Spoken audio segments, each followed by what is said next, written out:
sobre enfermedades que afectan durante el embarazo.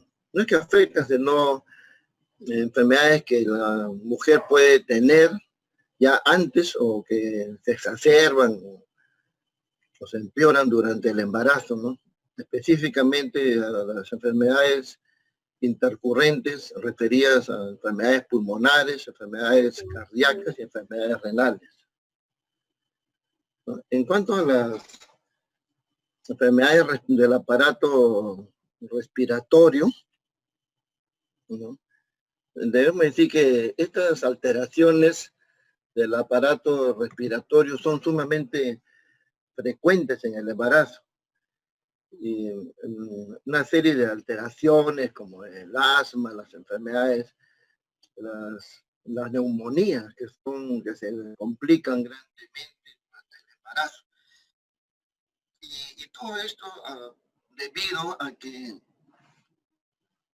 como ustedes ya han visto anteriormente, hay cambios fisiológicos durante el embarazo muy importantes en estos tres aspectos del cuerpo humano, ¿no? En el aparato respiratorio, en el aparato cardiovascular, en el aparato renal, hay cambios fisiológicos muy significativos durante la gestación. En lo referente a las enfermedades del aparato respiratorio, para entender por qué estas pueden exacerbarse o qué importancia tienen, tenemos que, igualmente las demás enfermedades, tenemos que tener en cuenta algunos aspectos importantes de los cambios que se producen justamente durante el embarazo. La mujer, durante el embarazo, por el aumento de los estrógenos, hay un aumento de las secreciones a nivel nasofaringeo, y eso hace que haya mucha congestión nasal. Además, se pueden producir cuadros de sinusitis durante el embarazo. La mujer también comienza a respirar con mayor frecuencia, y todo eso va a traer y todos estos cambios también que se producen durante el embarazo van a traer una alcalosis respiratoria en la mujer que está compensada, porque hay una presión de oxígeno mayor y una presión de CO2 menor. Hay que tener en cuenta y recordar que el diafragma se eleva hasta 4 centímetros durante el embarazo. Entonces, esa elevación va a disminuir la capacidad vital,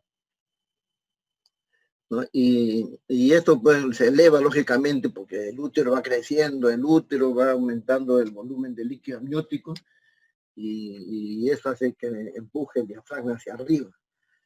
También hay que tener en cuenta que el diámetro del tórax aumenta 2 a más centímetros, ¿no? El ángulo costal también aumenta. Y la capacidad residual funcional disminuye un 20% durante la segunda mitad del embarazo, ¿no? Porque hay una disminución del volumen de reserva expiratoria y también del volumen residual.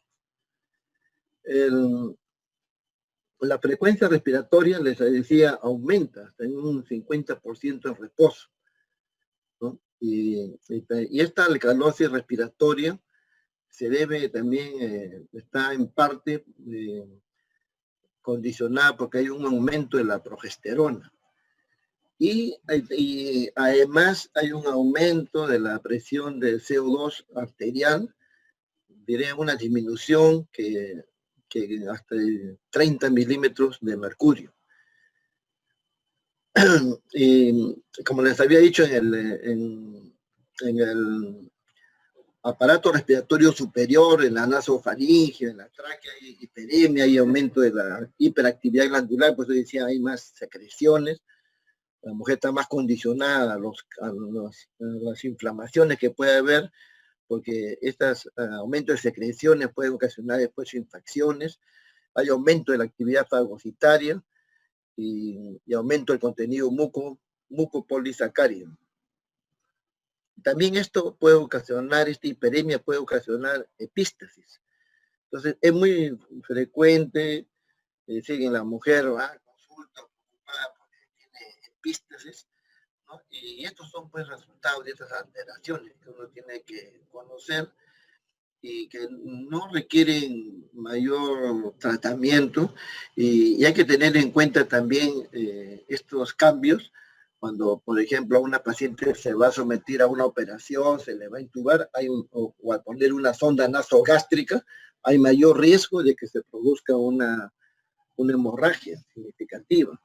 Entonces, no es cuestión de que una mujer, hay que ponerle la sonda nasogástrica así por cualquier motivo, no, porque hay que tener en cuenta que todo esto que está ocurriendo dentro del aparato respiratorio. Una de las alteraciones que afecta mucho a la población en general es el asma.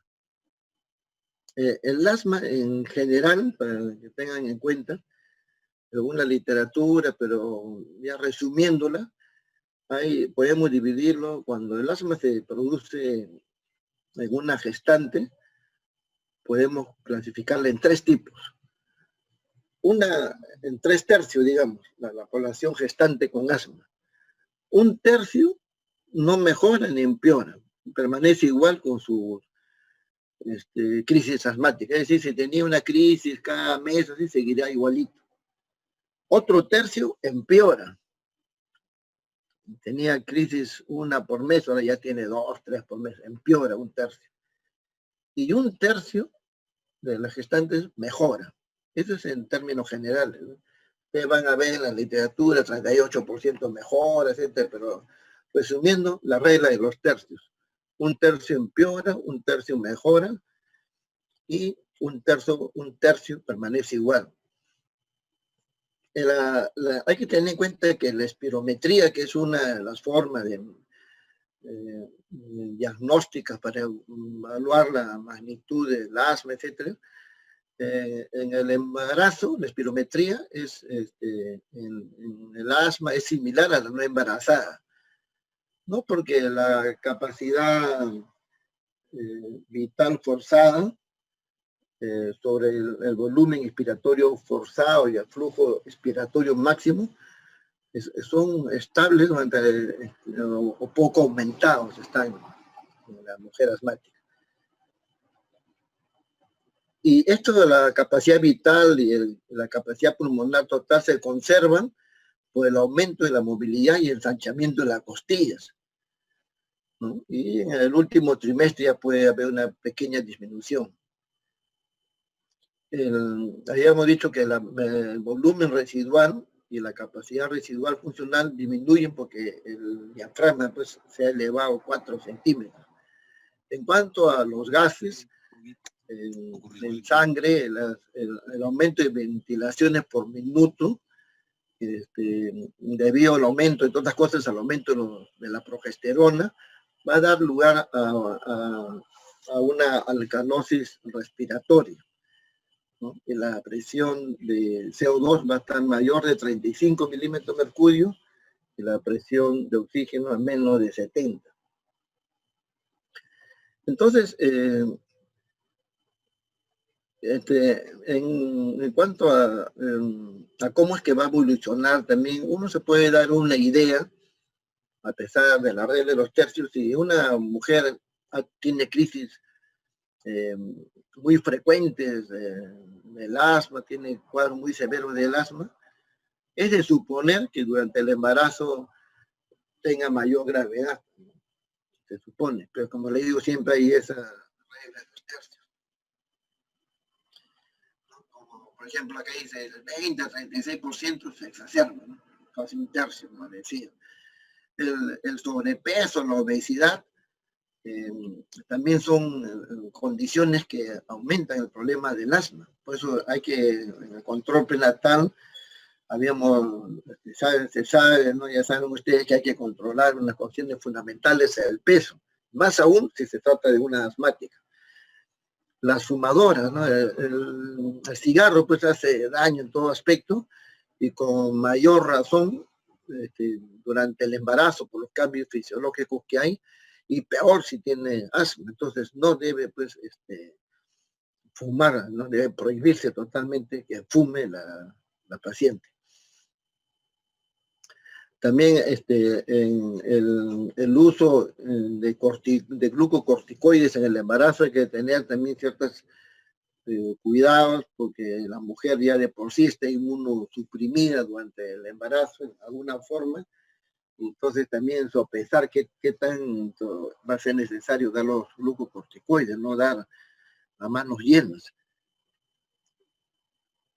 También en cuanto a los broncodilatadores, sobre todo los beta-adrenérgicos, tener cuidados en usarlo. No se olviden que los beta-adrenérgicos son tocolíticos, ¿no? Disminuyen las contracciones uterinas y relajan la musculatura uterina.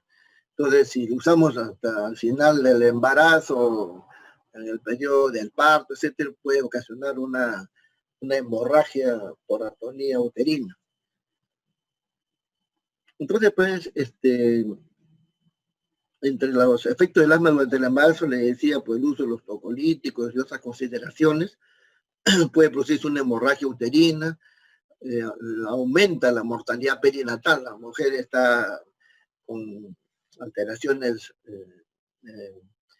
de oxigenación, hipoxemia, puede entrar, entonces, y sabemos, ya hemos dicho que durante el trabajo de parto, en la contracción uterina, disminuye la gradiente de oxígeno y peor si es una asmática, entonces si está con una crisis, entonces puede aumentar la mortalidad, la morbilidad perinatal. También estas mujeres han visto que tienen más riesgo de aborto, más de hiperemesis gravídica, de preeclampsia también, alteraciones en la preeclampsia, y el trabajo de parto que puede hacerse disfuncional. ¿Y qué hacemos cuando estamos frente a una crisis asmática? ¿Qué consideraciones hay que tener? En primer lugar, que hay que vigilar no solamente a la madre, sino al feto, cómo están sus latidos cardíacos del feto, hacerle sus pruebas de bienestar al feto, ya sabemos, el test no estresante, el perfil biofísico, ¿no? De acuerdo a la edad gestacional. La saturación de oxígeno en la madre, hacerle espirometría, en caso sea necesaria, medir los gases en sangre para ver si estamos frente a una alcalosis, de qué magnitud, una alcalosis respiratoria. Es muy importante la posición que debe tener la madre. Debe estar preferentemente sentada en posición de semi-Foley, porque tener en cuenta que el decúbito supino empeora la respiración y la ventilación de la madre,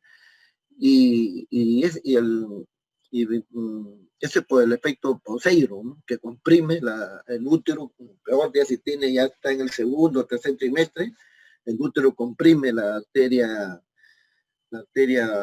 aorta, las arterias ilíacas, y va a alterar el flujo útero-placentario. Entonces, si está como una crisis asmática, con mayor razón, bien importante, solamente el hecho a veces de mejorar la posición de la madre, le alivia a la paciente, como dice acá, ¿no? Evitar la compresión aorto-cava, ¿no? El efecto Poseidon, se llama eso. Hay que hidratarla, si no tolera la vía oral, ponerle una vía endovenosa, oxígeno a 3, 4 litros por minuto, mantener una presión de oxígeno, una saturación de oxígeno a más de 95, no siempre, bueno, está con su pulso oxímetro, usar el salbutamol en nebulización o el bromuro de hipatropio, también inhalación, nebulización, en qué momento dar los corticoides orales, bueno, eso tenemos, todas estas alteraciones intercurrentes del embarazo, el médico tiene que tener una noción general de lo que tiene que hacer, pero tiene que de acuerdo a la magnitud del cuadro, tiene que trabajar al lado del especialista, ¿no? En este caso del neumólogo, que nos irá dando las pautas también del tratamiento de acuerdo a cómo evolucione la paciente. Si no hay respuesta, como dice acá, también a veces será necesario administrar sulfato de magnesio en lo venoso, etc. Y acá en este cuadro nos dan cuál es la estrategia en para el tratamiento del asma en adultos y adolescentes, y que también se aplican para la gestante, ¿no? En primer lugar, tener en cuenta los síntomas, las posibilidades que se exacerben esta situación, los efectos colaterales de los medicamentos, la función del pulmón que hemos visto, ¿no? Y también hacer que el paciente se sienta cómodo, ¿no? Que no esté con angustia del asma, etc. Si no, hay que reevaluar permanentemente si es que se están yendo, si está el tratamiento está siendo satisfactorio, qué comorbilidades tiene la paciente, las técnicas de inhalación, la adherencia al tratamiento, ¿no? ¿Qué objetivo tenemos con el paciente? En otros aspectos también hay que educar a la paciente en hábitos saludables, ¿no? Entrenarla en ese aspecto. Y de todo resumen de esto, se dice que los corticoides usados por inhalación, ¿no? La budesonida y la fluticasona serían los más recomendables. Y los beta-adrenérgicos de larga acción, el más recomendable sería el salmeterol. Ahora, ¿cómo ajustamos la dosis? Durante el embarazo, el asma, durante la gestación, tenemos que hacerlo en forma gradual, por pasos. Y acá, por ejemplo, en este artículo hay hasta 5 pasos a administrar, ¿no? Por ejemplo, acá dice, según el paso 1, para controlar lo que es preferible para controlar la enfermedad y qué se requiere para aliviar los síntomas, ¿no? Abajo. En el paso 1, si se requiere baja dosis, podremos dar los corticoides inhalatorios, entre ellos el formoterol, en un inicio, un paso 1. ¿Qué otras opciones tenemos? Si estas pequeñas dosis de corticoides por inhalación se requiere aparte de otros, podemos dar beta-agonistas de acción corta, ¿no? Lo usaba. Y así vamos yendo al paso 2, que es administrar diariamente los corticoides. En el paso 3 vamos a dar ya los corticoides por inhalación y los beta-agonistas de larga acción, como le decía, como el salmeterol. Y posteriormente, ya en casos más avanzados, vamos a dar los antagonistas de receptores de leucotrienos, ¿no? Que es que está acá en el paso 4, añadir, aparte del biotropium, añadir el LTRA, ¿no? Antagonista de receptores de los leucotrienos. Y así también las interleuquinas 5, 6, la inmunoglobulina F, todo hecho una serie de pasos, ¿no? Que se debe empezar por lo más simple para el tratamiento del asma de acuerdo a la gravedad. En cuanto al tratamiento no farmacológico del asma, habíamos dicho que es una cuestión importante educar a la paciente, que ella conozca cuáles son los signos y cuáles son los síntomas que significan de que está en peligro, que se está complicando, se está exacerbando el cuadro, ¿no? Que use correctamente los medicamentos, ¿no? Que tiene que dejar pues de fumar definitivamente, porque por todas las complicaciones que puede tener, que ya hemos dicho, y también un control de los desencadenantes ambientales, ¿no? Que evitar la exposición a los alergenos, por ejemplo, el pelo de los animales, el polvo, que tienen ácaros, domésticos, irritantes en la vía respiratoria, el humo del tabaco, polvo, etcétera, que normalmente de por sí ya son condicionantes para que se exacerbe el asma. En el embarazo es particularmente más sensible la mujer a estos irritantes. Entonces, todo eso, educar a esta señora que evite estas situaciones. Muy bien, entonces eso es en cuanto al asma. El otro problema, otra enfermedad muy importante durante el embarazo es la tuberculosis y sobre todo en nuestro medio. Tradicionalmente en el Perú, la principal causa de muerte materna indirecta, o sea, por una enfermedad que no está relacionada directamente con el embarazo, parto y puerperio, es la tuberculosis, ¿no? Una de las principales causas de muerte materna indirecta. Ahora con el COVID, ya el COVID se ha convertido en la principal causa en este año. Pero la tuberculosis, sobre todo, se exacerba durante el puerperio, ¿no? Quienes vemos pacientes que tienen tuberculosis o que han tenido, a veces está muy bien, y termina el embarazo y en el puerperio se exacerban estos cuadros. Entonces, y esto también está registrado en la literatura, lo que vemos en la práctica. Ahora, como sabemos, pues esto va a decirlo, la tuberculosis puede estar en estado latente, inactivo, o puede procesar una fase activa con todos los síntomas que ustedes ya conocen. Cuando está en la tuberculosis en forma inactiva, latente, son asintomáticos y no son contagiosos, ¿no? Pero cuando está en la fase activa, sí, pues están tosiendo y en esos casos que tienen el BK ya activo, ahí sí son muy contagiantes por vía aérea, sobre todo, ¿no? ¿Cuáles son los peligros de la tuberculosis? ¿A qué se asocia durante el embarazo?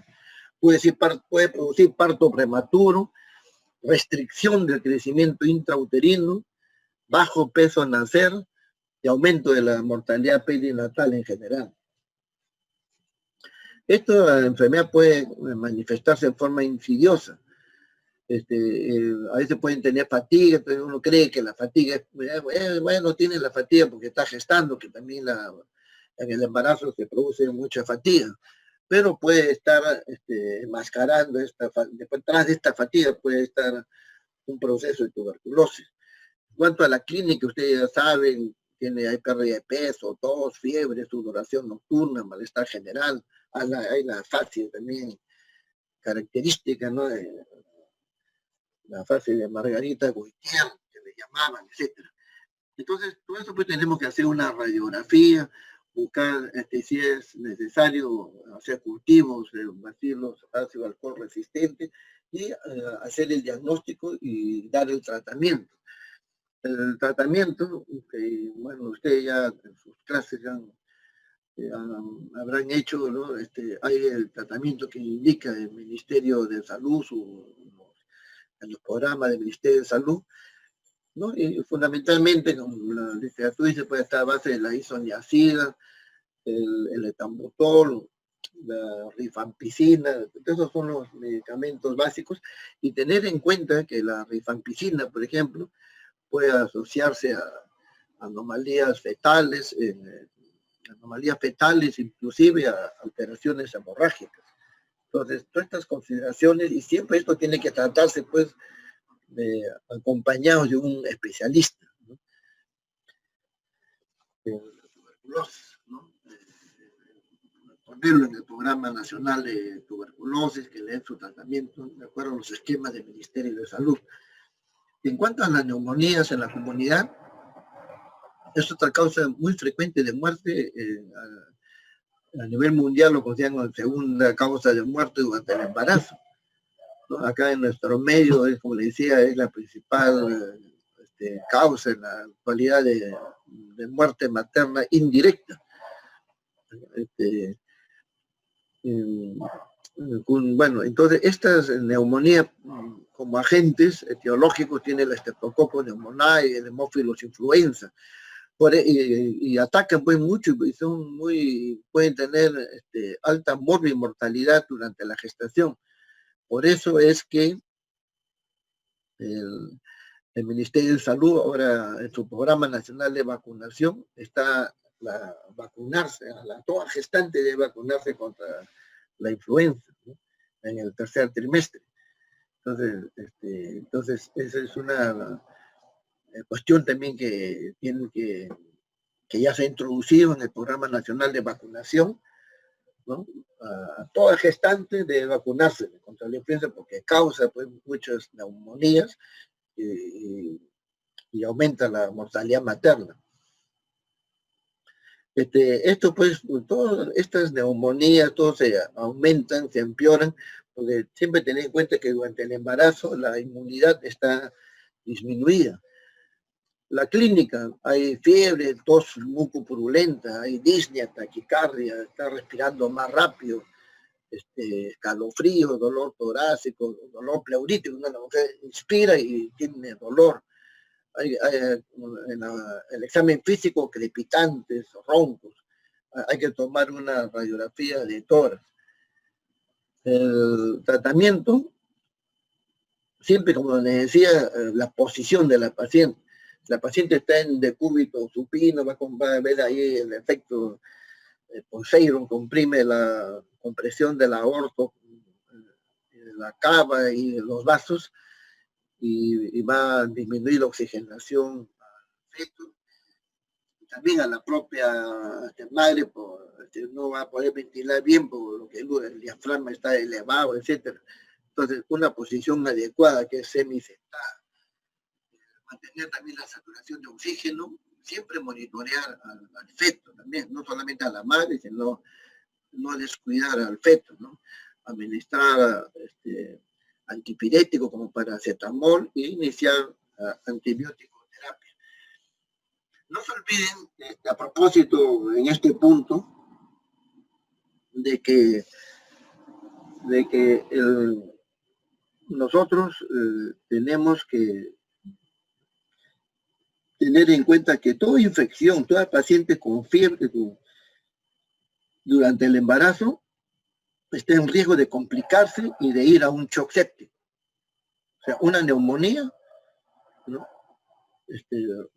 Rápidamente se puede complicar, dar una sepsis y producir hasta la muerte de la paciente, ir a un shock séptico. Igual, una pielonefritis de una paciente que está con fiebre, una infección urinaria, peligrosísimo porque puede ir a un shock séptico.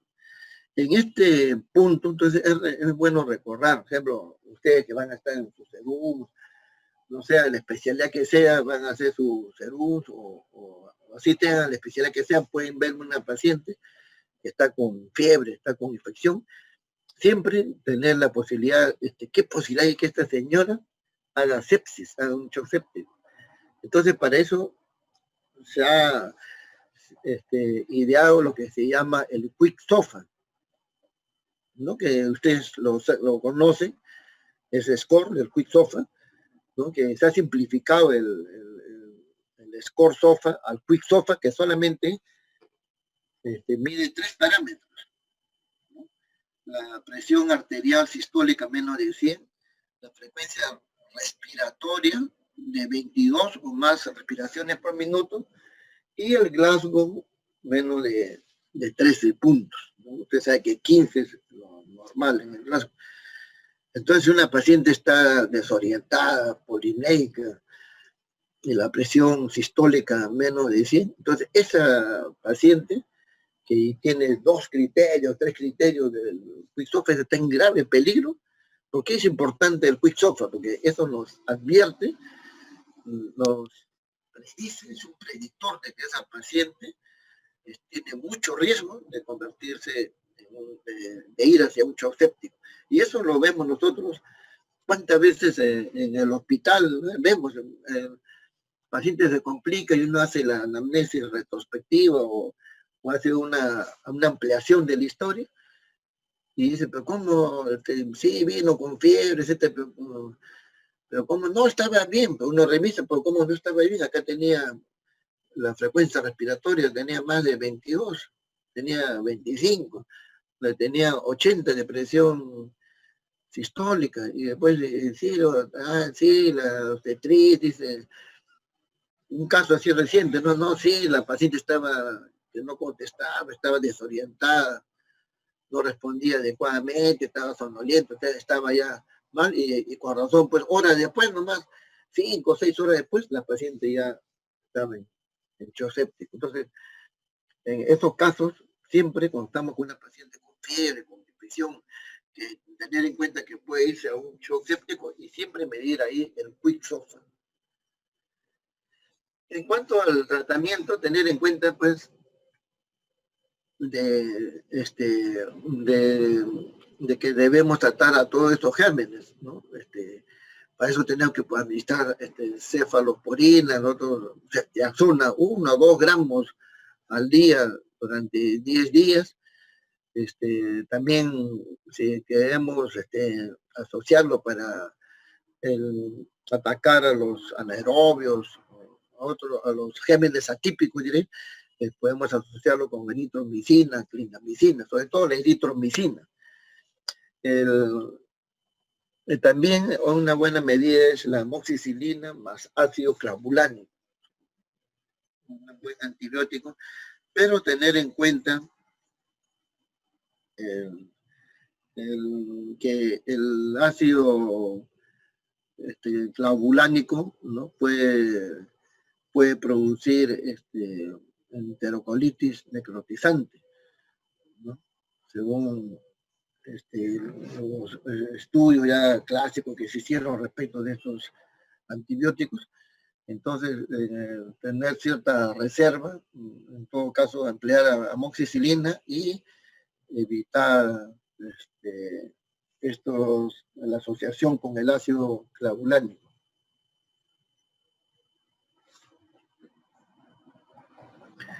Ya, muy bien, entonces, eso es en cuanto a las enfermedades respiratorias.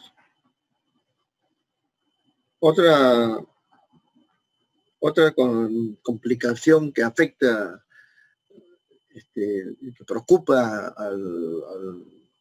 al médico, ¿no? Es cuando una mujer, una gestante, ha tenido una enfermedad o tiene una enfermedad cardiovascular. Hay que tener en cuenta de que muchos de ustedes verán así en películas, historias de la literatura, y se tiene una enfermedad cardíaca, entonces hay que hacer el aborto, no puede gestar, ¿no? Entonces muchas inclusive son tributarias en la actualidad para abortos terapéuticos. Eso es cierto, pero también es cierto de que la tecnología, la ciencia ha aumentado, ha desarrollado mucho, y muchas mujeres han tenido enfermedades cardiovasculares cardíacas, cardiopatías congénitas severas, y han sido operadas, ¿no? Han sido sometidas a cirugía y desarrollan una vida casi o normal, se puede decir, y salen gestando. Y ahí es tenemos que tener un cuidado extremo, porque el aparato cardiovascular también sufre modificaciones muy drásticas durante el embarazo, sufre cambios fisiológicos marcados en el aparato cardiovascular, ¿no? Aumenta la frecuencia cardíaca, aumenta el gasto cardíaco, etcétera. Y si de fondo hay una enfermedad cardíaca, entonces estamos en problemas.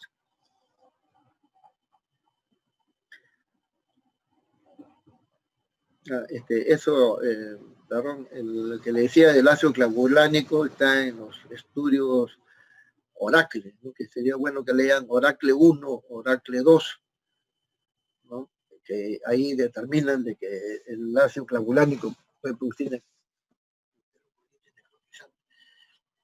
Bueno, entonces ya volviendo acá al aparato cardiovascular, entonces es muy importante pues determinar qué tipo, frente a qué tipo de patología cardíaca estamos. Es muy leve, es grave, es severa, no es conveniente que continúe el embarazo, puede continuar sin mayor cuidado. Entonces, por eso es que se han hecho clasificaciones, van a ver en la literatura varias clasificaciones de las cardiopatías durante el embarazo, ¿no? Y la Organización Mundial de la Salud tratado de resumir todas estas guías y ponerse a hacer una especie de consenso y pone en 4 categorías. Clase 1, riesgo muy bajo. Clase 2, riesgo moderado. Clase 3, riesgo alto. Y la clase 4 es riesgo extremadamente alto. Extremadamente alto y gran riesgo de mortalidad materna, ¿no? Entonces, en la clase 1, ¿qué es lo que debe hacerse? Bueno, hacer una interconsulta durante todo el embarazo, 1 o 2 veces con el cardiólogo, y en general continuar su control prenatal, más o menos todos normales. ¿Quiénes son las que están en este grupo? Son las que tienen estenosis pulmonar, todo leve, ¿no? El ducto arterioso persistente, colapso de la válvula mitral leve, lesiones simples corregidas con éxito, ¿no? Por ejemplo, una comunicación interventricular, etc. En la clase 2, riesgo moderado, ahí sí tiene que cada trimestre observarle el cardiólogo. Acá está una comunicación interauricular o intraventricular que no ha sido reparada adecuadamente, la tetralogía de Fallot corregida, las arritmias cardíacas, ¿no? Entonces están en este riesgo moderado. En clase 2 o 3 que no se define bien, ¿no? Algunos le ponen esto, es cuando hay compromiso ventricular leve, miocardiopatía hipertrófica, enfermedad valvular nativa, obesidad de clase 1, etc. En la clase 3, en el que sí es de alto riesgo, ahí sí tiene que verle el cardiólogo 1 o 2 veces al mes. Tiene que estar observando. Pues. Son los que tienen las prótesis valvulares. Usted sabe que durante el embarazo, de por sí el embarazo es un estado trombogénico. El embarazo, por los cambios fisiológicos de la gestación, favorece el trombolismo, la trombosis. Y si tiene pues una prótesis valvular, peor, está en riesgo, ¿no? Tiene que usar heparínicos, sustancias anticoagulantes de ese tipo.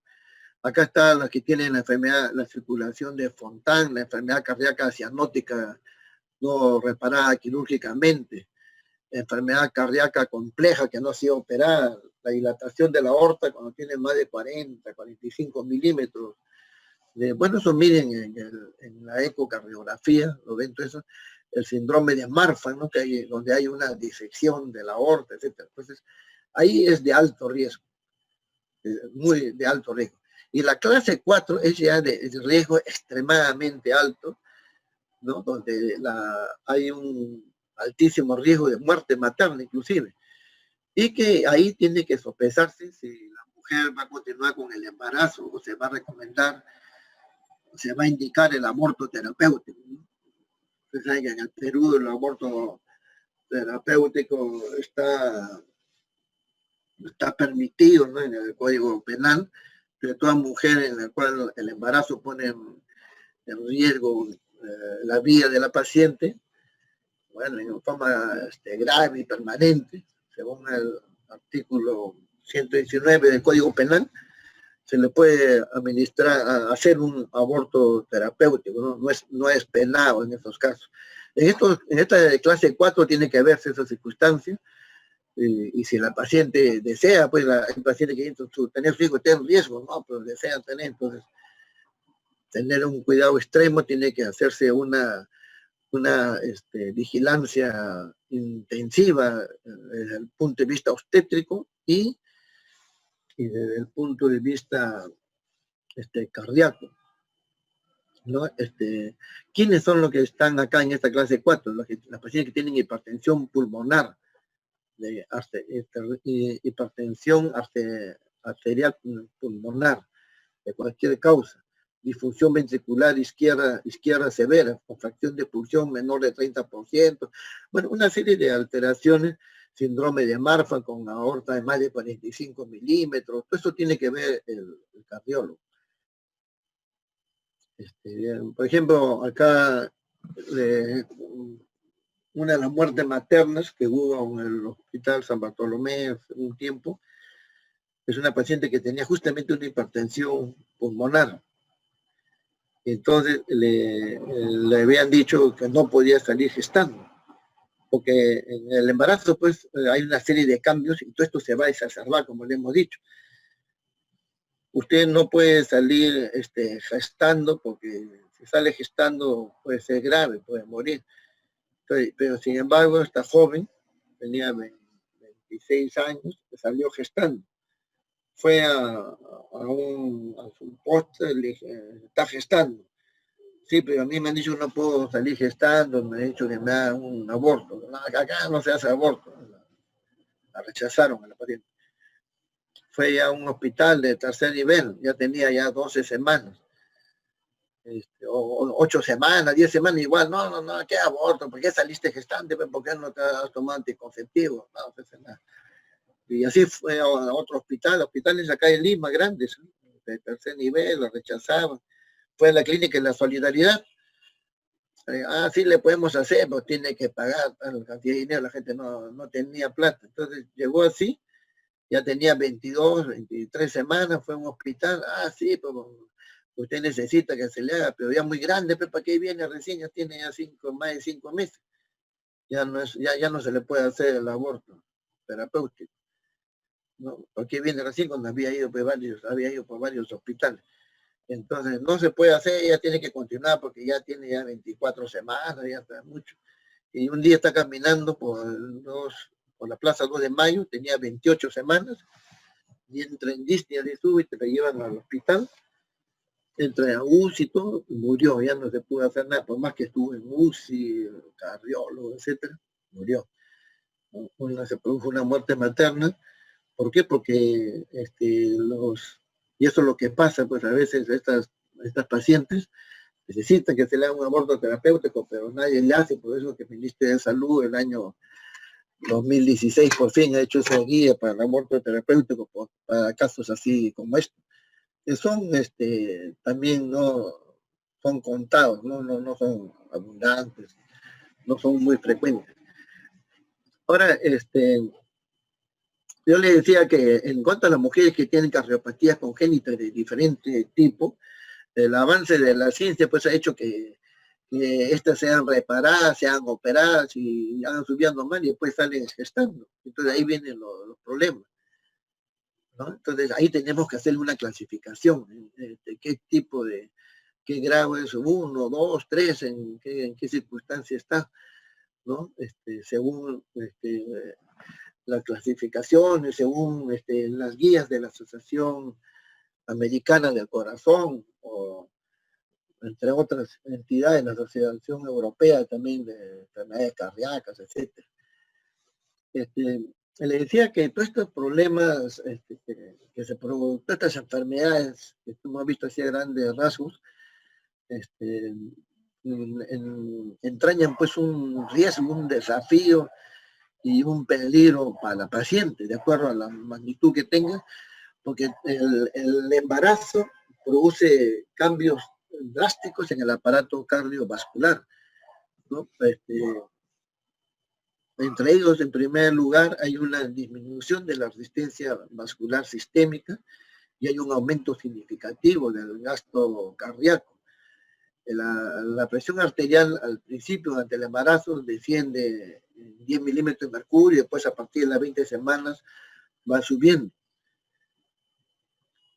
Entonces, con el índice de la resistencia vascular sistémica, el hecho que baje también hace que ciertas enfermedades como la insuficiencia mitral o aórtica más o menos sean toleradas, pero más allá de un límite ya se producen problemas serios, ¿no? Porque hay un aumento del 30 a 50% en el volumen, aumenta casi la mitad del volumen intravascular, ¿no? Entonces, si una mujer tenía pues 5 litros de volumen sanguíneo, puede subir a 7 litros, sí, porque aumenta, ¿no? Sobre todo a nivel de plasma, como sea, aumenta este volumen intravascular, el volumen sanguíneo aumenta a expensas del plasma, lo cual conlleva a que haya una, una anemia dilucional, ¿no? Porque aumenta el plasma y en la masa de glóbulos rojo no aumenta en la misma proporción, entonces se produce anemia. Entonces, la frecuencia cardíaca, mire, aumenta 10 latidos por minuto. Una mujer, ejemplo, si tenía 60 latidos cardíacos por minuto, aumenta a 70, 10 veces más por minuto. Eso quiere decir, si lo ponemos en 24 horas, que al día la mujer, el corazón de la mujer gestante late 14.400 veces más que una que no es gestante. Lo cual pues entraña ya, imagínense una máquina que está acostumbrada a hacer 60 revoluciones, digamos, por minuto, y al día que haga 14.400 veces más ese movimiento, muy probablemente pues se altere, sufra consecuencias. Sin embargo, el ser humano se han hecho una serie de cambios para que puedan contrarrestar esto. Entonces, 10 latidos más por minuto late el corazón de la gestante. ¿No? ¿Cómo sale? En una hora serían 10 por minuto, en una hora sería 600 latidos más. En 10 horas, 6.000. 20 horas, 12.000. 4 horas, 2.400. 2.400 más 12.000, 14.400 latidos más.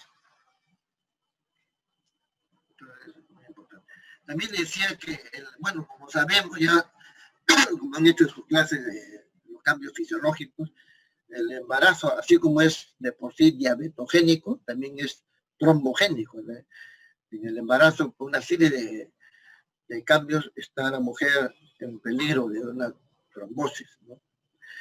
De un riesgo tromboembólico. Esto debido a la estasis venosa de las piernas, etcétera, de la compresión de la vena cava inferior por parte del útero, la hipercoagulabilidad, debido a que hay cambios en los factores de coagulación, etcétera. Entonces, todo esto pues, se va a agravar si una mujer tiene una prótesis cardíaca, si tiene arritmias cardíacas, ¿no? Si tiene una condición cavo-pulmonar pasiva, ¿no? La enfermedad de Fontan. Entonces, o si es que ha tenido eventos tromboembólicos previos, durante el embarazo va a tener un riesgo enorme y una tromboembolismo pulmonar es de altísima mortalidad, ¿no? Más del 50%, 70%, una cifra de muerte materna. Entonces hay que tener muy en cuenta eso, porque eso puede llevar a la muerte a la paciente. Entonces, todo eso, nosotros como el especialista, bueno, tiene que trabajar con el cardiólogo, con el especialista al lado, pero en el caso del médico general, en el caso de ustedes, los servicios, tienen que por lo menos conocer todas estas consideraciones para ver esta señora está en sumo riesgo, ¿no? Orientar a la paciente, ¿no? Tiene que ir a tal sitio, a tal un nivel de especializado de atención, etcétera. Ahora, acá les decía en cuanto a estos riesgos, como el riesgo tipo 1, eso, cuando esté tipo 1 el riesgo, le decía, no hay mayor aumento de la mortalidad materna. En el tipo 2, que les había hablado antes, es hay el aumento de la mortalidad materna y la morbilidad está aumentado, pero levemente. En el tipo 3 sí está muy aumentado. Tiene que ver ya un especialista, monitorearle un especialista, un cardiólogo, bueno, ver ahí, tiene que hacerse una monitorización cardíaca y obstétrica intensivas por especialistas durante todo el embarazo. Acá monitorización, ya en el tipo 3, que habíamos dicho en la clasificación que hemos mostrado, monitorización cardíaca y obstétrica intensivas por especialistas durante todo el embarazo, y no solamente durante todo el embarazo, sino durante el parto y puerperio. No olvidar que durante el parto, en cada contracción, hay alteración en el gradiente de oxígeno y una cardíaca, ¿no? Los pujos que hace, entonces, va a alterar la circulación y si ya de por sí es cardiópata, se va a complicar pues severamente. Y en el puerperio, no vea que todo el volumen del útero, que tenía el útero está grande, ya se achica, y pasa súbitamente pasa como medio litro más de sangre, por lo menos medio litro más de sangre al torrente sanguíneo, ¿no? Al contraerse el útero. Entonces, la mujer está preparada, una mujer normal, para soportar estos cambios, pero si es una cardiópata, no va a ser así. Entonces, ¿a qué vamos con estas consideraciones? De que no solamente durante el embarazo hay que controlar, sino que en un momento crítico para una cardiópata también es el momento del parto. Y no solamente el parto, sino el puerperio. Durante el puerperio, si no tomamos las medidas adecuadas, está en riesgo de muerte también, de muerto, de tener una complicación severa. Y el tipo 4, que es el riesgo ya sumamente alto, extremadamente alto de muerte, morbilidad grave, acá el embarazo está contraindicado, pues no debería salir gestando. Y si ya sale gestando, debería hacerse lo que se llama el aborto terapéutico, ¿no? Que está permitido en nuestra ley. Pero si la mujer no desea, pues hay mujeres que dicen, no, yo quiero tener mi hijo, no importa, me muero, etcétera. A la de Dios dice, entonces, si desea continuar, tiene que actuarse como si fuera un tipo 3, es decir, un monitoreo obstétrico y cardíaco intensivo. Acá está una serie de patologías que nos dicen, que más o menos nos había señalado a grosso modo y acá lo resume, ¿no? En ese ejemplo, en el riesgo 1, ¿cuáles son las patologías? Estenosis pulmonar, ductus arteriosos permeables, etc.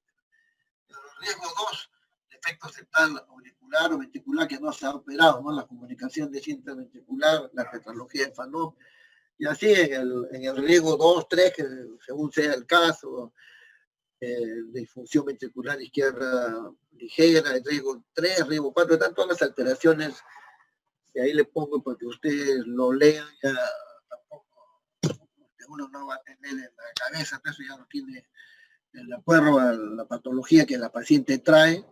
Ustedes leen este cuadrito y tiene una hipertensión pulmonar, caramba, está en el riesgo 4, es grave, no debería salir gestando, etcétera. Si ya salió, ver la posibilidad de un aborto terapéutico, ¿no? Entonces, de acuerdo a los factores de riesgo que tiene esta paciente, vamos a actuar, pues, ¿no? Si tiene, ejemplo, la enfermedad de Eisenmenger, ¿no? Que es otra alteración que comunica alteraciones, que tiene comunicaciones con el pulmón, alteraciones a nivel de la circulación pulmonar, etcétera. Hay cianosis materna, pueden desarrollar hipoxemia, etcétera. Todo eso es un riesgo considerable. ¿Qué cosa? Entonces, si hacemos cianosis, si tenemos la cianosis, hay que medir pues la saturación arterial del oxígeno antes del embarazo. Este es un predictor de cómo va a ir el embarazo. La clase funcional materna eficiente, la New York, la Asociación Americana de New York también hace una clasificación funcional, ¿no? Porque nos indica cómo va a ser, que nos sirve para ver cómo va a ser la terminación del embarazo. ¿A quién le vamos a dar parto vaginal, que hemos hecho el trabajo de parto, que es un problema, y a quiénes le vamos a tener necesariamente que hacer cesárea? Entonces, para eso nos sirve la que dice NIHA, ¿no? De New York Heart Association. Entonces, que vamos a verlo ahorita. Y también hay el péptido natriurético, también se mide, y se mide, se puede medir, y si de acuerdo a las cifras que tenga, de este péptido natriurético también actuaremos. En el feto también hay una serie de riesgos, ¿no? El feto puede nacer con bajo peso, hay hipoxia, restricción de crecimiento intrauterino, una serie de alteraciones. Aquí lo importante es, a veces, por ejemplo, hace poco, hace una semana, una paciente ahí en el hospital, también complicada, y se ven todos en la madre, y al feto nada, no le habían hecho ninguna prueba ni nada. Preocupaba por la madre, porque como claro, estaba delicada, pero no olvidar pues, que son dos, hay que ver el feto también, la posibilidad de salvarlo al feto, que nazca en buena forma, ¿no? Muchos de estos, acá hay mucho peligro de parto prematuro. La herencia también es juega un papel importante en las cardiopatías. No se olviden que las cardiopatías congénitas son de todas las cardiopatías, de todas las anomalías congénitas, las anomalías congénitas más frecuentes son las cardiopatías, ¿no? Que se presentan 16 hasta 25 por mil nacidos vivos, es alto. De todas, las cardiopatías renales, pulmonares, todas las cardiopatías son las más frecuentes, ¿no? Cardiopatías congénitas son las más frecuentes, pero no se diagnostica. Ahora con la ecocardiografía se pueden diagnosticar, pero hay pocos especialistas. Y lo peor es que se diagnostica que tiene una enfermedad de Einstein, etcétera, y no hay quien lo opere, porque solamente operan al Instituto de Salud del Niño de San Borja y en el de Breña y en el INCOR, ¿no? Que operan unas cuantas al año, y si operan uno diario, que no es, porque operan cada 2 días, son operaciones que duran horas también, al año operan 50, 100 cada uno y nacen al año como 4.500 cardiópatas. Entonces, un alto porcentaje mueren, pues están condenados a morir o a vivir con su defecto toda la vida. Ese es el drama del Perú. En Brasil, por ejemplo, en diferentes ciudades, en Porto Alegre, Sao Paulo, tiene hospitales así como el Hospital Rebagliati, que solamente es para cardiocirugía, ¿no? Hacen 70, 80 bypass al día. Y en cuanto a los niños, en cardiopatías infantiles, un desarrollo tremendo, y acá en ese aspecto pues estamos pañales. A veces diagnosticamos intraútero una cardiopatía y no se puede hacer nada, y nadie lo recibe, no hay especialistas, se muere. Bueno, y a muchos de estas, si no mueren, quedan con la cardiopatía, no lo operan, sobreviven ahí con sus limitaciones y salen gestando, y ahí sí es un gran problema, ¿no? Porque están en riesgo de morir.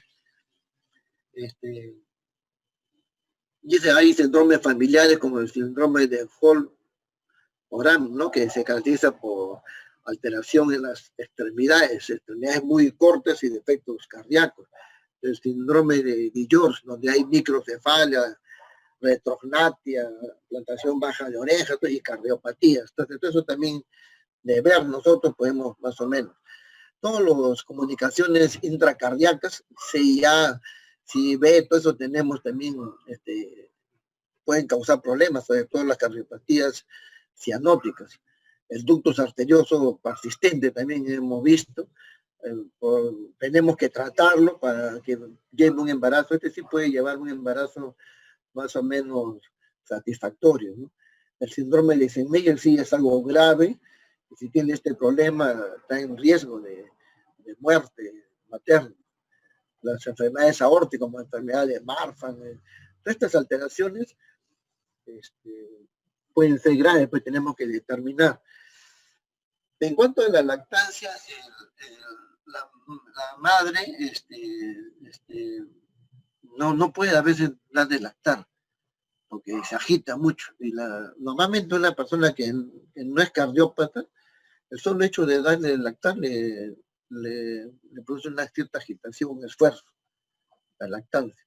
Y si es una cardiópata, mucho peor, y entonces muchas veces se inhiben de lactar y tienen que alimentar con biberón, lo cual ya es un hándicap para el feto. La diagnosis mitral también, de acuerdo a los soplos que veamos, que detectemos, el examen físico, etc. Tenemos que actuar frente a todas estas enfermedades aórticas, todas estas alteraciones, tenemos que manejarla, pero siempre hacer las consultas de vía con el especialista. La estenosis pulmonar, si es leve, va a ser bien tolerada, pero si es grave, va a tener arritmias, y ya hemos dicho que la arritmia es muy peligroso, porque puede llevar a una tromboembolia, etc. Esta es la clasificación de la NIA, de la Asociación del Corazón de Nueva York, y que es lo mismo que habíamos visto, clasificación 1, 3, 4, pero acá también le pone una evaluación más o menos en cuanto a la madre, cómo se presenta, y le pone A, B, C, D. Por ejemplo, dice, si la paciente tiene una cardiopatía, pero no tiene limitación, hace toda su actividad normal, entonces le pone letra A. Esta paciente puede tener parto vaginal, la clasificación A. No hay hace todas sus actividades normales. En la clase 2, tiene una cardiopatía, pero hay, ejemplo, no puede correr, subir la escalera muy rápido y ya se agita. Entonces, esa es una enfermedad cardiovascular mínima. Clase B también puede tener parto vaginal. En la clase C es que hay una limitación marcada en la actividad física. Ya cuando se hace cualquier actividad, se agita, inclusive para comer, etcétera, ¿no? Solamente tiene que estar en reposo, ese grado C. Ahí ya tiene que ser por cesárea, pero también tener en cuenta que la cesárea va a producir cambios en la presión, etcétera, y puede ser peligroso también. Entonces, evaluar, ¿no? Y la clase 4 es que inclusive en reposo, con la menor actividad como cepillarse los dientes, etcétera, entra en disnea. Entonces este es ya más severo, es la clase D. Ahí pues el solo hecho que hayan salido gestando ya es peligro. En el momento del parto, si es que llega el momento del parto, esta paciente por lo general no llegan a término del embarazo, tienen partos prematuros, y tienen que no solamente hacerle una cesárea, sino con un cuidado extremo de vigilancia, ¿no? Tanto del médico intensivista, el cardiólogo intensivista, etcétera. Muy bien, entonces en los siguientes minutos vamos a hablar sobre las enfermedades renales en el embarazo. En el sistema renal también sufre considerables cambios durante la gestación. Se dilatan las vías del sistema pielo-calicial, como ustedes saben, tiene una importante dilatación, hay una hidronefrosis fisiológica. El riñón aumenta 1 centímetro en su longitud, y también su peso, hay un estado de hiperrinamia renal, el flujo plasmático renal aumenta un 75% en promedio, que es del 50 al 80%, imagínense. 75, casi el doble, el flujo plasmático renal.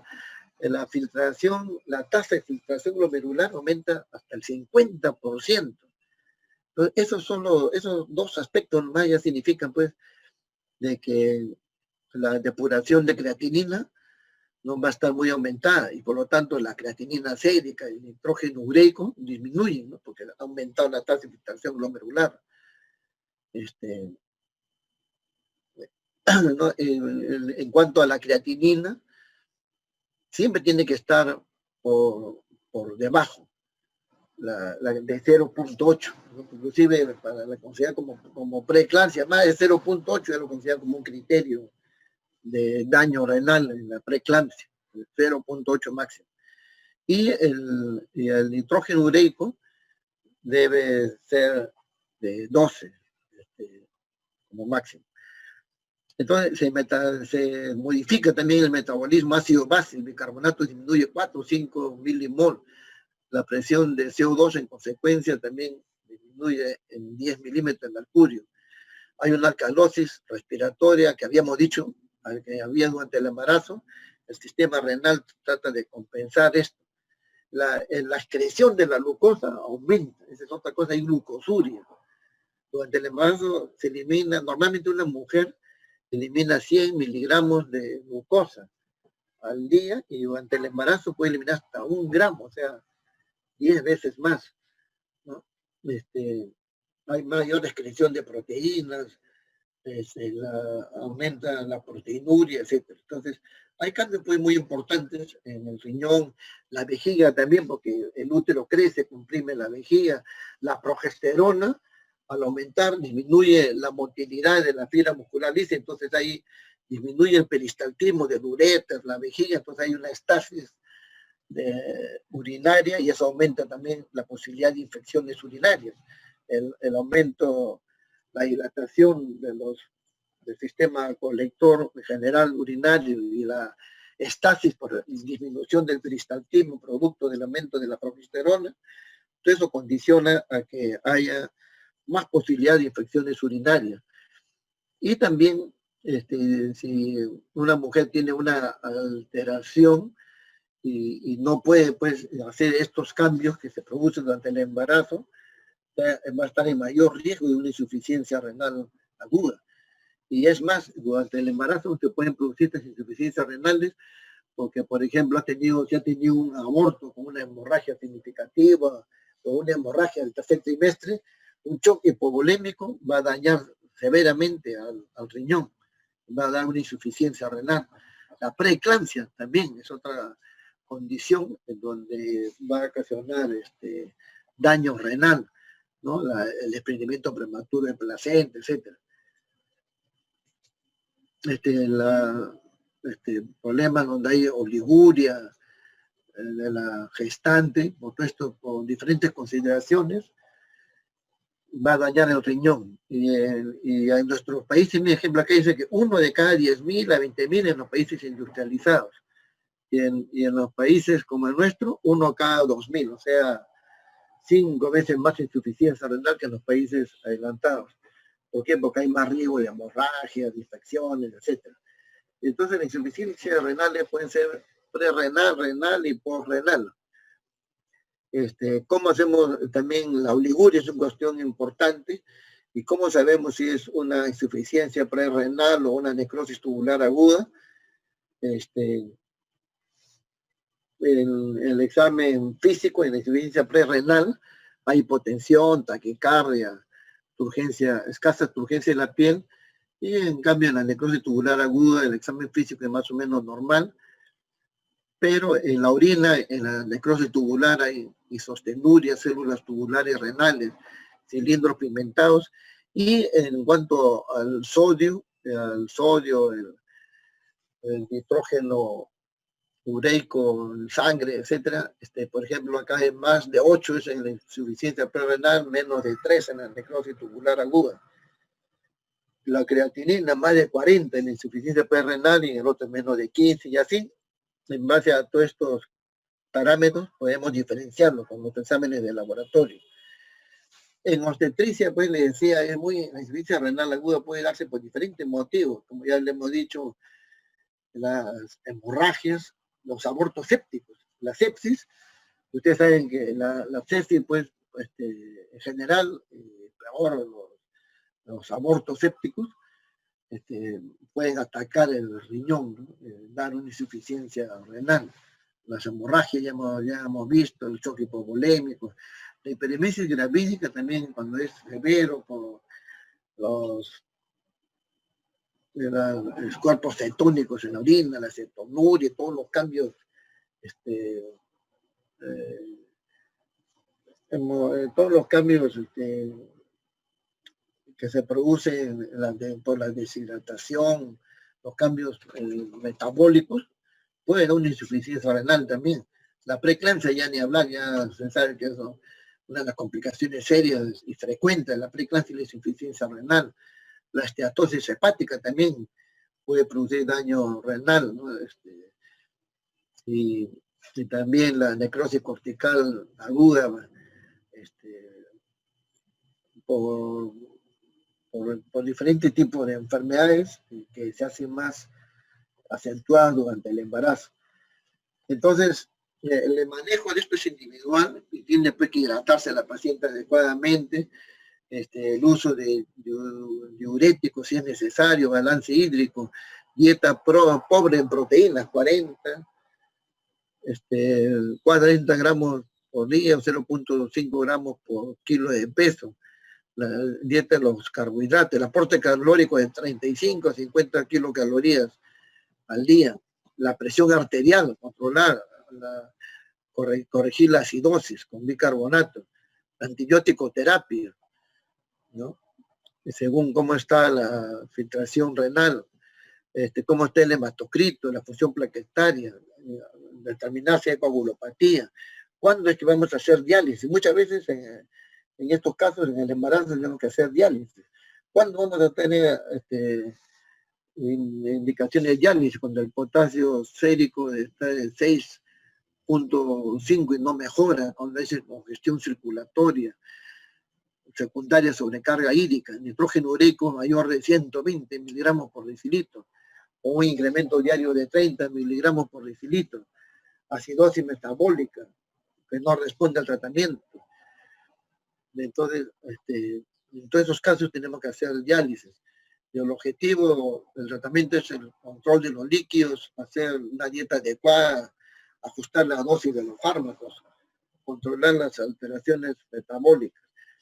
Le decía que por el problema del peristaltismo disminuido y también por cambios en el metabolismo del calcio, de los uratos, etcétera, en el embarazo aumenta la posibilidad de uropatía obstructiva por cálculos, y sobre todo en el segundo y tercer trimestre.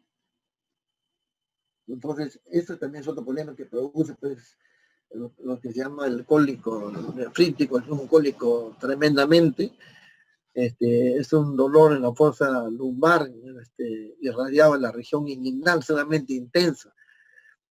En estos casos hay que dar pues tratamiento sintomático para el dolor y hacer una ecografía siempre para determinar. Con la ecografía a veces podemos ver, también con la ecografía Doppler también nos ayuda a ver cómo está el flujo intrarrenal, el flujo uretral, cómo está el flujo en la arteria renal. En caso necesario que no calme el dolor, habrá que hacer, poniendo en la balanza a un examen con sustancias de contraste, ¿no? O una urografía, o si no, también hasta una resonancia magnética, teniendo en cuenta también con contraste, pero siempre ya si es una gestación ya que está más o menos a término, o ver la posibilidad de terminar la gestación y hacer luego estos exámenes de acuerdo a la edad gestacional, pues porque son problemas muy serios también los que pueden presentarse. Y también cuando estamos en el primer trimestre, sobre todo a veces tienen dolor y estamos pensando en un cólico renal y es un embarazo ectópico. Siempre intentó en el embarazo ectópico siempre tenerlo presente, que se presenta de 1000 formas. Y ya posteriormente también siempre ver que es una apendicitis, porque ustedes saben que en el embarazo el apéndice no está en el sitio habitual en la fosa ilíaca, sino que se eleva, está más arriba, ¿no? Porque el útero lo eleva, los cambios que se producen, la apéndice está más hacia arriba. Entonces uno cree que es el riñón y es una apendicitis, una diverticulitis, etc. O también una pielonefritis, que es algo grave. Entonces, las infecciones del tracto urinario son, pues, ya vamos a... Ya, estamos próximos ya a terminar, 3 minutos. Por todos los cambios que se ha dicho, disminución del peristaltismo, entonces hay más posibilidad de infecciones urinarias. Acá hay varios términos. Es la bacteriuria sintomática, es que tiene una presencia de un cultivo de más de 100.000 bacterias, pero no tiene síntomas. La cistitis, que es frecuente, es cuando tiene disuria, la criuria, solamente no hay puño percusión lumbar, es a nivel del aparato urinario bajo. La pielonefritis, ahí sí, hay también, aparte de los síntomas, se acompaña de dolor a la puño percusión, hay fiebre, por lo general hay fiebre, malestar general, y es muy importante, y la bacteriuria significativa, cuando hay más de 100.000 colonia por mililitro. Muy importante diagnosticar todas estas enfermedades durante el embarazo, sobre todo la pielonefritis, porque al igual que lo que habíamos dicho al hablar del aparato respiratorio, que una neumonía se puede convertir rápidamente en puede entrar en una sepsis, en un shock séptico, en la pielonefritis es con mayor frecuencia ocurre eso. Tan es así que en las unidades de cuidados intensivos, la causa más frecuente en las unidades de cuidados intensivos maternas, porque, por ejemplo, en el hospital, en la UCI materna del Hospital San Bartolomé, la causa más frecuente de ingreso es la sepsis, los shock sépticos, sepsis. Y a punto de qué es esa sepsis, a punto de una pielonefritis. Por eso que en toda la literatura dice que tenemos que tener mucho cuidado cuando estamos frente a una gestante con pielonefritis, ¿no? Bueno, la uretra de la mujer también, aparte de lo que hemos dicho, es más corta, etcétera, entonces todo eso configura también la higiene, la uretra está cerca al ano, recto, entonces al momento de hacer la higiene o por otros motivos, se contamina la uretra y se producen las infecciones. Y también, también porque el riñón aumenta de tamaño en 1 centímetro que hemos dicho, ¿no? Que también ese aumento de riñón también predispone a la infección porque hay aumento del volumen intersticial. La posición de la vejiga también se distorsiona porque el útero la aplasta, la comprime, etc. Y también condiciona una infección. La dilatación de los uretes, la cironefrosis fisiológica que hemos dicho. Todo eso puede producir infecciones por diferentes gérmenes, sobre todo la Escherichia coli, que es el 90%. Y todos estos gérmenes que vemos ahí, el Proteus, etcétera. No olvidar que últimamente es muy frecuente encontrar la Escherichia coli BLE, ¿no? Beta-lactámico de espectro extendido, de espectro ampliado, ¿no? BLE. Eso, ahí hay que hospitalizarlo porque hay que darle carbapenémicos, de antibióticos, meropenem, etcétera, que solamente tiene que administrarse en un centro hospitalario porque tiene que ser con un cuidado estricto y ha aumentado en la población estos Escherichia coli BLE. Mira, los factores de riesgo, si una mujer tiene anemia, va a tener pues más posibilidad de hacer infecciones. Si una mujer, siempre preguntar si cuando estamos frente a una infección urinaria, ¿ha tenido antes infección urinaria o no? Acá es muy importante eso porque tenemos que determinar si estamos frente a una recurrencia o a una reinfección. Cuando decimos que es una recurrencia o una reinfección, cuando en el término de en los últimos 6 meses, en el caso de la gestación, ¿no? En los últimos 6 meses ha tenido 2 infecciones urinarias. Entonces, quiere decir que es una recurrencia. Y la recurrencia se llama reinfección, cuando esas 2 infecciones que ha tenido en los últimos 6 meses son producidas por diferentes gérmenes. Eso se llama reinfección. Pero si es por el mismo germen, se llama recaída o recidiva. Entonces, eso es muy importante porque de acuerdo a eso, ¿no? Si es una recaída, una recidiva, tenemos que dar no solamente el tratamiento para curar la infección, sino que tenemos que dar tratamiento supresor. ¿Qué significa eso?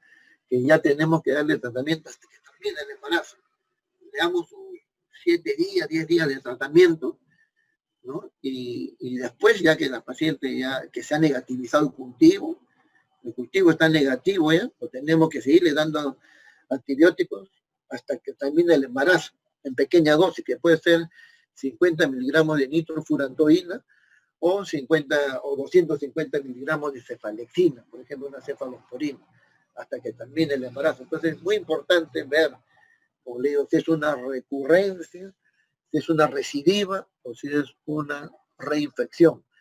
La diabetes mellitus, ya de por sí, muy peligroso, pues, porque por la diabetes también está disminuida la inmunidad, y puede convertirse rápidamente en una pielonefritis. Hay que tener, como les había dicho, que la gestación de por sí es un estado diabetógeno. Entonces, considerar si hay infección, hacerle una prueba de tolerancia, no contentarnos solamente con un dosaje de glucosa, sino hacerle un test de tolerancia a la glucosa y catalogarlo según el estudio APO, ¿no? 92 miligramos basal, 180 miligramos a la hora y 153 miligramos a las 2 horas. Son las cifras que tenemos que tener. Una de esas cifras, más de 92, 180 o 153, mayor o igual a esas cifras, una sola de ellas, ya la consideramos como diabetes gestacional. La vejiga neurogénica, los cálculos que hemos dicho, la inmunodeficiencia, la multiparidad, eso condiciona mayor riesgo. También otro factor para las infecciones urinarias son el exceso, que es frecuente, que no está acá, es el exceso de coitos o coitos prolongados. Entonces, eso también a la gestación, en las medidas higiénicas, dietéticas, etcétera, también, ¿no? Si tiene infecciones, no tener relaciones sexuales tan frecuentes, que es una causa también de cistitis, y después de eso asciende y produce una pielonefritis. Entonces, el cuadro clínico en la bacteriuria sintomática, pues no hay, como su nombre indica, no hay síntomas. En la cistitis hay poliaquiuria y disuria, es lo característico. Tenesmo vesical. A veces puede haber dolor suprapúdico. Y en la pielonefritis hay fiebre, hay puntos renoureterales positivos, puño, percusión húmeda, hay náuseas, vómitos, asocia a veces. A veces uno se confunde, cuántas veces están confundidos pensando que es una apendicitis, está con náusea, vómito, fiebre, y es una pielonefritis. Puño, percusión lumbar positiva. Acá, como le he dicho, como dice acá, complicaciones, shock séptico, ¿no? Es algo grave. Los diagnósticos son clínicos, con los exámenes de laboratorio, el duro cultivo es algo básico.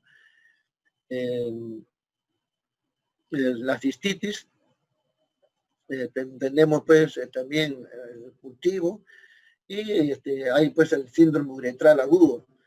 También puede ser también, a veces esto por monocosia, de que a ver si hay secreción por la uretra. En la pielonefritis, hay que hacer, aparte del duro cultivo, examen completo, del hemograma completo, y no olvidar siempre prueba de función renal, cómo está la creatinina, porque muchas veces estos, hemos dicho, se complican con insuficiencia renal. Siempre hacer una creatinina, por lo mínimo que tenemos que hacer, ¿no? Y un examen de orina completo también para ver si hay otros elementos, hay hematuria, hay algo. Entonces, siempre hacer estos exámenes básicos son en una pielonefritis, y el tratamiento va a ser pues, de acuerdo al germen. La nitrofurantoína es muy efectivo, 100 miligramos cada 6 horas, ¿no? A partir de las 37 semanas, cuando el feto está al término, debe evitarse la nitrofurantoína porque puede producir una anemia hemolítica en el recién nacido por deficiencia de la glucosa 6-fosfato de deshidrogenasa. Entonces ahí podemos darle cefalexina, la amoxicilina es bueno, o no se olviden que según el estudio Oracle 1 y 2, que es un famoso estudio Oracle 1 y 2 que se hizo para la ruptura prematura de membranas, ¿no? Determinó que el ácido clavulánico puede producir enterocolitis necrotizante. Entonces, amoxicilina, se puede administrar. ¿Cuánto tiempo vamos a dar? Bueno, ya acá para terminar, cómo vamos a hacer el tratamiento de la pielonefritis? En primer lugar, si una paciente está con pielonefritis, lo primero que tengo que hacer es hospitalizarla, no la debo tratar ambulatoriamente. Entonces, eso tiene que tener en cuenta. Gestante con pielonefritis, hospitalización. De ninguna manera puedo tratarla ambulatoriamente, porque eso, ya hemos dicho, puede complicarse en su casa. Ha habido casos de muerte. En su casa, señora, tome tal antibiótico, y al día siguiente, 2, 3 días después, la llevan en shock séptico y muere, o se mueren en su propia casa, ¿no? Ustedes saben que el shock séptico, el paciente está conversando, ¿no? Y la presión le está bajando y se muere. Entonces, tratamiento tiene que ser hospitalización. Segundo, el tratamiento no puede ser por vía oral, tiene que ser tratamiento endovenoso, antibiótico terapia endovenosa. Tenemos que administrar antibióticos endovenosos. ¿Qué antibiótico? Pueden ser cefalosporina, ceftriaxona, 2 gramos endovenoso, de acuerdo, si es Escherichia coli B, tenemos que dar meropenem, etcétera, ¿no? También poniendo en la balanza también la fosfomicina, también ya después se puede dar, después que ha terminado con tratamiento, la fosfomicina también hay estudios que indican que es útil. Bueno, es por vía oral, en ciertos casos muy especiales, ¿no? Administrar, ¿no? Han hecho estudios en el hospital, justamente en el hospital Loaiza han hecho un estudio sobre fosfomicina, la gestación, pero bueno, pues la idea es hospitalización y tratamiento endovenoso. Esto es lo que está en todas las guías. ¿Ya? La cistitis sí podemos tratarla ambulatoriamente. Ahora, ¿cuánto tiempo vamos a dar tratamiento endovenoso en la pielonefritis? Hasta 2 días que haya terminado la fiebre. O sea, 2 días sin fiebre ya podemos cambiar a vía oral hasta completar 10 a 14 días el tratamiento en general. El tratamiento endovenoso debe continuar hasta que esté la paciente febril 48 horas. Después tratamiento oral hasta 10 a 14 días. Yeah. Y bueno, entonces esos son los pilares del tratamiento. ¿Ya? Del tratamiento, ya después de que, y si también otra cuestión importante, en 2 días, a partir del segundo día ya debe haber mejoría. Si no mejora en 2 días, no baja la fiebre, entonces ya al tercer día ya tenemos que pensar en reevaluar el tratamiento y en rotar antibióticos, de repente resistente, porque en 2 días ya debe, también es otra premisa, tiene que disminuir la fiebre, ya tiene que remitir. Si no remite en 2 o otro día en 3 días, rotar antibióticos, ¿no? Ya después de 3 días.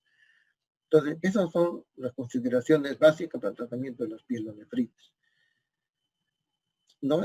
Como dice acá bien claro, tiene que estar hospitalizada, evaluar pues permanentemente. Y una cosa importante a tener en cuenta es de que todas las infecciones, la pielonefritis, la neumonía, todo, puede complicarse con una coriomionitis, ¿no? Y la coriomionitis es un problema grave. La coriomionitis puede llevar a una pelviperitonitis, y si es una pelviperitonitis, tenemos que sacar el útero, al feto, sacar los ovarios, todo queda mutilada la paciente. Entonces, muy peligroso es esto. Y otra consideración importante a tener en cuenta es que las pielonefritis y las infecciones urinarias en general son las causas más frecuentes de parto prematuro. Los factores etiológicos más importantes del parto prematuro son las infecciones urinarias y la vaginosis, no se olviden. Entonces, toda paciente que está con trabajo de parto prematuro, siempre en las guías, en los protocolos, tiene parto prematuro, hay que descartar una infección urinaria, porque de repente estamos dándole tocolítico algo y tiene una infección subyacente. Entonces, y también descartar una vaginosis, ¿no? Son los factores etiológicos más importantes. Claro que ya sabemos que el factor más potente para la prematuridad es el antecedente de un prematuro, pero en cuanto a las causas en sí de la prematuridad, las infecciones urinarias y la vaginosis, y dentro de la infección urinaria, pues más peligroso todavía las pielonefritis. Como dice acá también, si no mejoran en 72, en 2, 3 días, hacer una ecografía renal, ya buscar otros problemas, y siempre hacer un urocultivo de control, ¿no?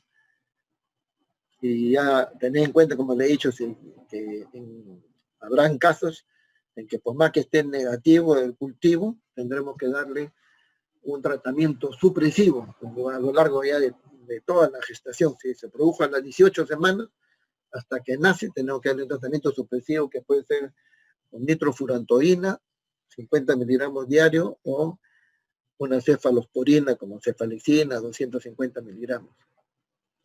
Muy bien, entonces eso sería todo lo concerniente en los temas de enfermedades pulmonares, cardiovasculares y renales, que configura esta primera parte de las enfermedades intercurrentes del embarazo.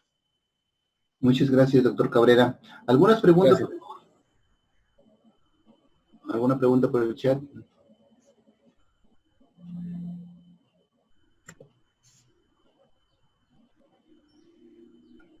Sí, doctor, hay una pregunta en el chat.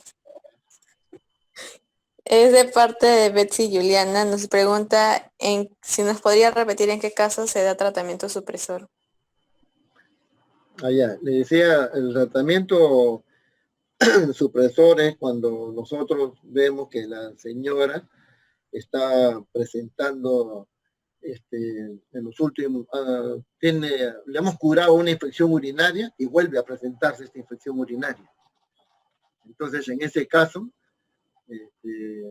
estamos frente a una recurrencia, ¿no? Esta recurrencia puede ser por una reinfección o una recaída. En esos casos, sobre todo si es una recaída, que es el mismo germen, debemos dar tratamiento supresor. Y si es un germen diferente, pues de acuerdo a las circunstancias también, ¿no? Si se están produciendo infecciones frecuentes, de repente tiene otros gérmenes, pero la causa es que tiene pues un factor que está condicionando infecciones, que puede tener, por ejemplo, un pólipo en la vejiga, una alteración en la vejiga. Entonces, va a estar, le curamos esta infección y después va a pasar un mes otra infección. Entonces, en esos casos, da tratamiento supresor. En general, cuando hay una recurrencia, es decir, que se repite la infección en los últimos 6 meses. En esos casos. Gracias, doctor. Hay otra pregunta que nos mencionan en qué casos debo dar la fosfomicina. ¿Es de primera elección? No, no es de primera elección. Hay que tener en cuenta que también tiene efectos secundarios.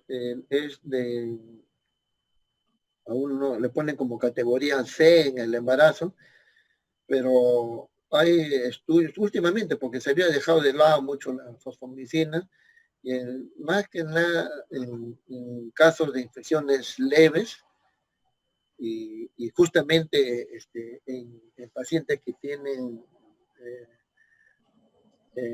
recurrencias, ¿no?